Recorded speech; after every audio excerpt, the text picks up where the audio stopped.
English heavyweight champion Fabio Wardley will defend his title against Nick Webb this Saturday in what can be described as the chief support for Matchroom's second episode of Fight Camp. I don't think I'm alone when I say that I expect this fight to be the fight of the night. 11-0 Wardley has strung together some decent victories against Simon Vallily, who he stopped in 3 rounds, Richard Lartey, who he stopped in 2 rounds, and Eric Molina, who he stopped in 5 rounds. But many will see this Webb fight as Wardley's first big step up. Now, Nick Webb has been on the road to recovery since 2018. In that year, he suffered a one-punch KO loss to Dave Allen, and then 4 months later, another brutal TKO loss to Kamil Sokolovsky. And now I first saw Nick Webb in the lead up to his fight on the Hay Jurjai undercard back in 2016, May of 2016. To say that I was unimpressed was a massive understatement. Webb was slow, basic, and he telegraphed his shots so badly that even Stevie Wonder could see him coming. And that's not bad in itself in isolation, but I remember vaguely at that time there was a slight hype about Nick Webb because he was almost, I'm not trying to say they were going all out, but there was kind of like some whispers about how he's going to be groomed to be the next David Haye. You know, he's a young, bright guy. He's got the curly hair just like David Haye. He's a big puncher and he's on the undercards and he's going to get groomed up to be the second coming of Haye.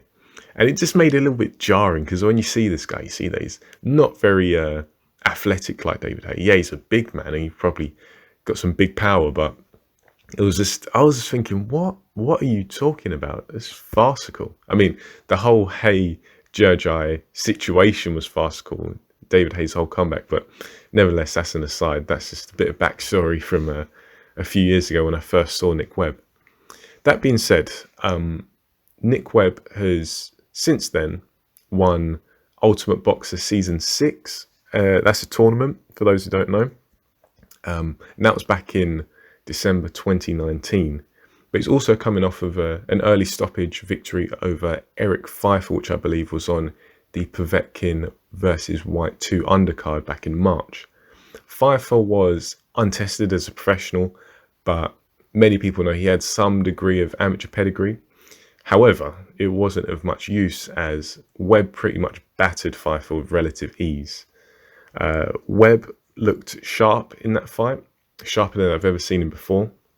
And for my money, he displayed much improved balance and speed. And he'll definitely need it, in my opinion, against the more athletic Wardley. On that same undercard, Wardley stopped Eric Molina, but that wasn't before being buzzed by a sneaky right hand that sent him backpedaling into the ropes. That's not really surprising because Eric Molina, Eric Molina has virtually no heart.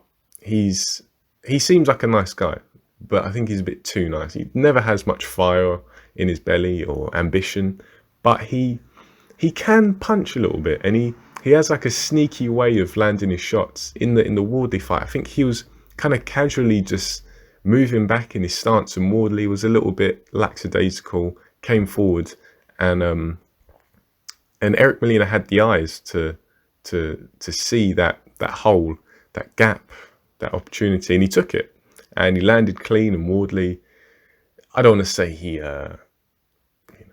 his legs stiffened up a little bit, and then he realized that he was buzzed, and that Molina knew he was buzzed, and he backpedaled into the ropes. But he did show good fighting instincts, because when he was against the ropes against Molina, he was able to kind of slip and roll shots. He was still getting clipped a little bit, but he wasn't just a sit and duck. He wasn't a deer in the headlights. He was able to slip and roll, and he actually caught Molina with a couple of his own shots. And then the fight was pretty much over from them. And I think that's a good sign, because it shows that Wardley has a certain amount of instinct. Because the thing is, boxing, things rarely go to plan. So you do need your drills, you do need to pattern your technique. But sometimes things go wrong, and you do need to rely on instincts. And I think Wardley, despite his lack of amateur experience, because I think he had virtually no amateur fights, he only had some white collar fights. He he showed, I think, he showed a good degree of instinct. Wardley is by far the more polished and athletic fighter when you compare him to Webb, but some people think that Webb has the power to derail Wardley, and for that reason they're actually leaning towards Webb winning this fight.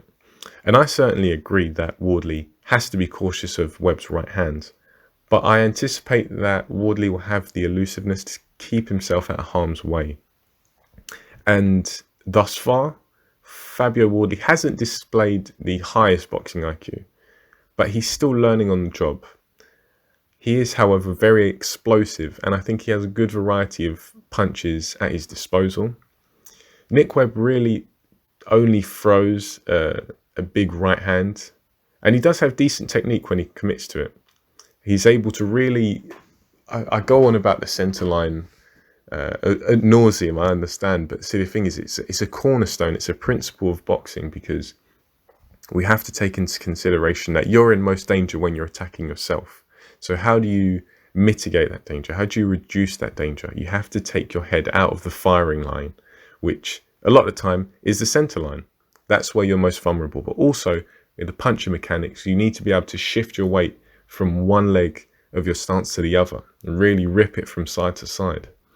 And Nick Webb is able to do that with the right hand. He's able to commit really deep and get in this deep position where his head's flying over to the left, and it clears the centre line. And so it generates big power and it keeps him relatively safe. But because he's able to do that with the right hand, he's not necessarily able to do it with the left hook. And a few times when I've seen Webb, he's attempted a follow-up left hook after throwing that pretty decent right hand, and his head remains stationary. It gets back onto the center line and it stays there. He's not able to properly articulate the left hook. And I believe that's going to be where Wardley has great success. To quote Boer, great success. I believe that's where Wardley's going to have his success.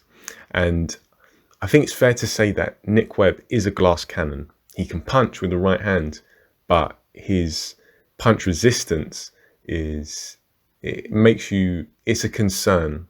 It makes you worried.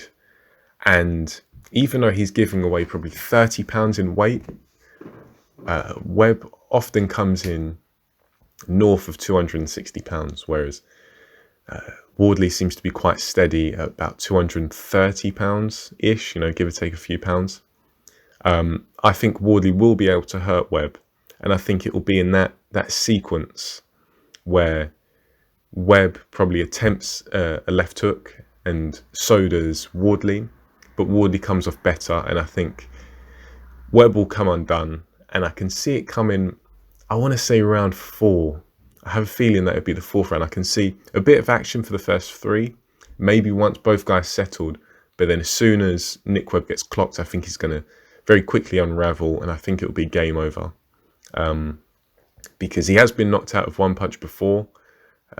Kamil Sokolovsky stuck it on him, even though he didn't knock him out of one punch. He eventually went down from, I think, 1 or 2 punches. So, yeah, that's how I see this fight happening. I predict that Wardley will probably knock out Webb in round 4, and I can see it happening when they exchange left hooks. I think Webb, his positioning, his positional awareness, it won't be good enough, and he'll get clocked with a Wardley left hook. And Wardley, I think once he smells blood, it'll be over from there. So that is my prediction for this fight. Hope you guys enjoy it. Hopefully it's a good fight. If you want to discuss it down in the comments, go ahead, I'll get back to you. Like, share, comment, subscribe, all that good stuff. And I'll catch you in the next video. Thanks, guys.